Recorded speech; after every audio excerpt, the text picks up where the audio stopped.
হরে কৃষ্ণ, রাধে রাধে। আজকে জীবন কাহিনী নিয়ে চলে আসলাম। আমাদের জীবনে এতটা কষ্ট কেন? তোমার এত কষ্টের কারণ কি জানো? ভগবান শ্রীকৃষ্ণ কি বলেন জানেন?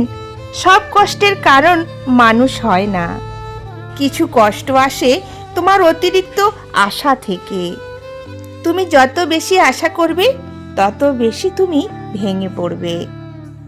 কারণ আমাদের জীবন সেভাবে চলে না, যেভাবে আমরা চালাতে চাই। তাই বুদ্ধিমানের কাজ হবে অতিরিক্ত আশা ছেড়ে নিজের কর্মের উপরে জোর দাও। সময় এলে ভগবান ঠিক তোমার প্রাপ্য তোমাকে ফিরিয়ে দেবে। ভগবান শ্রীকৃষ্ণ আরও বলেন, যে ব্যক্তি নিজেকে বদলাতে পারে তার ভবিষ্যৎও আপনাতেই বদলে যায়। তুমি যেই লক্ষ্যে পৌঁছানোর কল্পনা তুমি করছো, সেইখানে পৌঁছানোর ক্ষমতা তোমার মধ্যেই আছে প্রিয়। একটা কথা মনে রাখবেন, সময়ের সাথে জেতা বা হারা যায় না। প্রতিটি মুহূর্ত থেকে শিক্ষা নিতে হয়।